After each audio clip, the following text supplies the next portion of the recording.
On our side, we have Kamala and Tim, who are electrifying crowds and packing arenas, including in this state, with 25,000 people.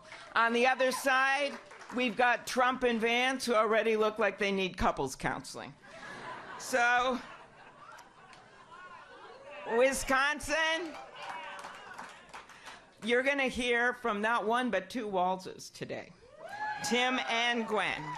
So Gwen is a personal friend of mine. She has done an amazing job as First Lady of Minnesota. She is an accomplished public school teacher and administrator and a true governing partner for Tim. She and Tim have raised two incredible children. You know you've done well as a parent. I just came over on the plane with Hope, by the way.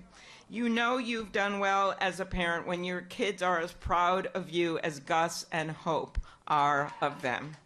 Remember that emotional moment in the Chicago convention when Gus stood up in the middle of his dad's speech, teary-eyed, and mouthed the words, "That's my dad."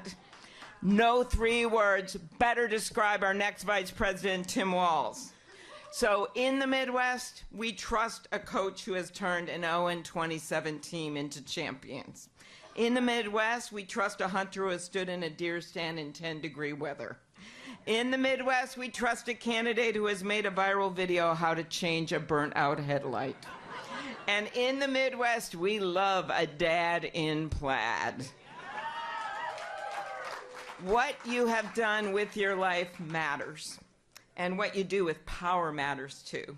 As governor, Tim has delivered paid leave, school lunches, and the biggest tax cut in Minnesota's history. But in the closing argument today, and as the Vice President pointed out in her beautiful speech on the National Mall, the most important reasons that so many people, for them, that they're turning out to vote, Democrats, Republicans, and independents, are about our democracy.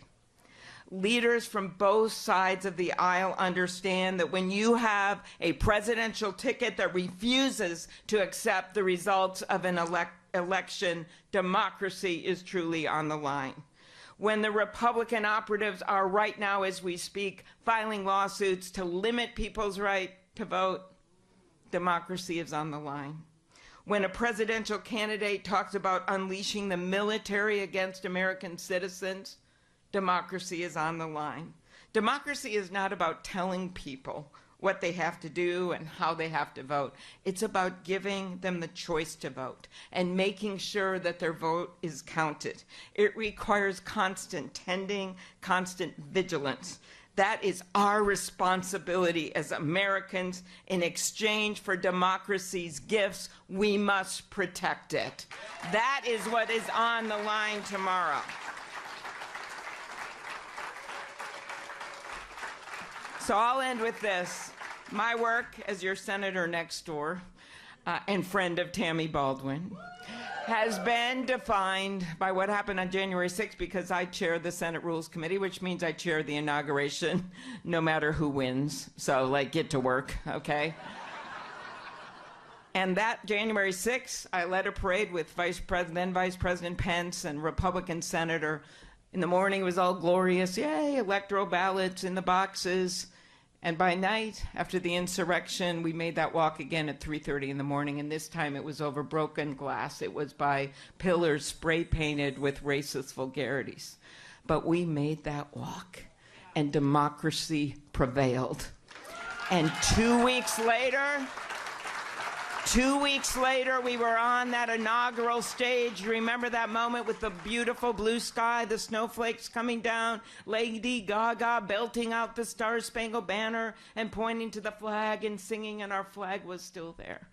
But you remember most is the youngest poet in the history of the inauguration, Amanda Gorman, in that bright yellow coat, standing there tall, looking out at that field of flags on the mall, and reminding us in a poem she wrote in just 2 weeks, reminding us that we must find light in the never-ending shade. That light is Kamala Harris and Tim Walz.